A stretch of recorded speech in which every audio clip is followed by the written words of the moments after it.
الجنة ولا يظلمون شيئا. ഈ ബാങ്കുലികൾ എന്നും മുഴങ്ങുന്നു, നാം കേൾക്കുന്നു. അതിന് യഥാവിധി ഉത്തരം ചെയ്യുന്നുണ്ടോ നാം? മുസ്ലിമേ, നമസ്കാരത്തെ നിസ്സാരമാക്കുന്ന ധാരാളം ആളുകളെ കണ്ടുവരുന്നു. അതിൽ പെടരുത്. ഇസ്ലാമിന്റെ പഞ്ചസ്തംഭങ്ങളിൽപ്പെട്ടതാണ് നിസ്കാരം. അത് ദീനിന്റെ തൂണാണ്. സത്യവിശ്വാസിക്കും അവിശ്വാസിക്കും ഇടയിലുള്ള വ്യത്യാസം നമസ്കാരമാണ്. പരലോകത്ത് ആദ്യമായി വിചാരണ ചെയ്യപ്പെടുന്നത് നമസ്കാരത്തെക്കുറിച്ചാണ്. സഹോദര, നിസ്കാരം ഗൗരവമുള്ള കാര്യമാണ്. നോമ്പ് റമളാനിൽ മാത്രം, സക്കാത്തും ഹജ്ജും കഴിവുള്ളവർക്ക് മാത്രം. നമസ്കാരം ആരെ തൊട്ടും ഒഴിവല്ല.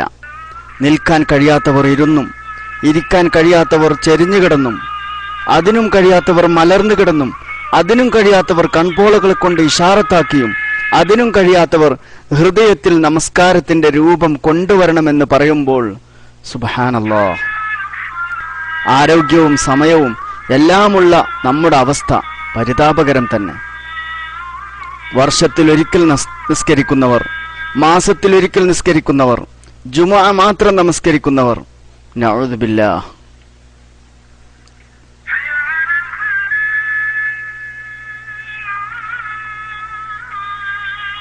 നമുക്ക് ജോലി സമയമുണ്ട്, ജോലിക്ക് സമയമുണ്ട്, ഭക്ഷണം കഴിക്കാൻ സമയമുണ്ട്, നമ്മുടെ ആവശ്യ നിർവഹണങ്ങൾക്കെല്ലാം സമയമുണ്ട്. റബ്ബിന്റെ മുമ്പിൽ സുജൂദ് ചെയ്യാൻ മാത്രം സമയമില്ല. ഒരു സുജൂദ് ചെയ്യാതെ അഹങ്കരിച്ചാണ് ഇബ്ലീസ് ശപിക്കപ്പെട്ടതെങ്കിൽ ധാരാളം സുജൂദ് കൊണ്ട് കൽപ്പിക്കപ്പെട്ട നമ്മുടെ അവസ്ഥ. യാ അല്ലാഹ്. സഹോദര, നിസ്കരിക്കാത്തവർ ഫാസിഖാണ്, നിസ്കരിക്കാത്തവർ ഫാജിറാണ്. അവന് ഇസ്ലാമിൽ യാതൊരു സ്ഥാനവുമില്ല. അവൻ നാളെ കുറ്റവാളികളോടൊപ്പം സഖർ എന്ന നരകത്തിൽ പ്രവേശിപ്പിക്കുന്നതാണ്. വിശുദ്ധ ഖുർആനിൽ മാ സലക്കക്കും ഫീ സഖർ, എങ്ങനെയാണ് നിങ്ങൾ ഈ സഖറിൽ വന്ന് ഭവിച്ചതെന്ന് ചോദിക്കുമ്പോൾ അവർ പറയും ലം നകു മിനൽ മുസല്ലീൻ, ഞങ്ങൾ നമസ്കരിക്കുന്നവരിൽ പെട്ടില്ല എന്നാണ് അവർ ഉത്തരം പറയുക. അവൻ നാളെ അഹങ്കാരികളും ധിക്കാരികളുമായ ഫിറഔൻ, ഖാറൂൻ, ഹാമാൻ എന്നിവരോടൊപ്പമായിരിക്കും. നഊദു ബില്ലാഹ്. നിസ്കാരത്തെ നിസ്സാരമാക്കല്ലേ സഹോദര. നാളെ ദുഃഖിച്ച് വിരൽ കടിക്കേണ്ടി വരും.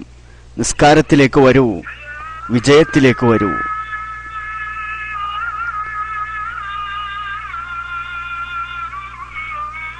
മുത്ത് ഹബീബ് സല്ലല്ലാഹു അലൈഹി വസല്ലമയുടെ വഫാത്തിന്റെ ഘട്ടത്തിൽ പോലും ഉമ്മത്തിനോട് വസിയത്ത് ചെയ്തത് നമസ്കാരത്തെക്കുറിച്ചാണല്ലോ.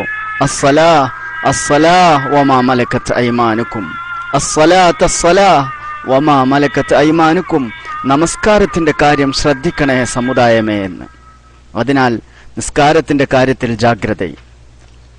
മുസ്ലിമേ, ഇന്ന് തന്നെ നമുക്കൊരു പ്രതിജ്ഞ പുതുക്കണം, മരിക്കുന്നത് വരെ നിസ്കാരം മുറ പോലെ നിർവഹിക്കുമെന്ന്. എന്നാൽ നമുക്ക് വിജയമുണ്ട്. നാം മാത്രമല്ല, നമ്മുടെ കുടുംബത്തിലും നിസ്കരിക്കാത്തവരുണ്ടാവരുത്. അള്ളാഹു തൗഫീഖ് ചെയ്യട്ടെ. ഖദാ ആയ നമസ്കാരം വീട്ടാൻ തുടങ്ങുക. സമയമില്ല, മരണം അടുത്തെത്തിയിരിക്കുന്നു. ജാഗ്രത, ഉണരുക. ഈ സന്ദേശം എല്ലാ സുഹൃത്തുക്കൾക്കും എത്തിക്കുക. നിങ്ങൾക്ക് പ്രതിഫലം ലഭിക്കും തീർച്ച. കണ്ടതിനും കേട്ടതിനും നന്ദിയുണ്ട്. ബാറക്കല്ലാഹു ഫീക്കും. അസ്സലാമു അലൈക്കും വറഹ്മത്തുള്ളാഹി.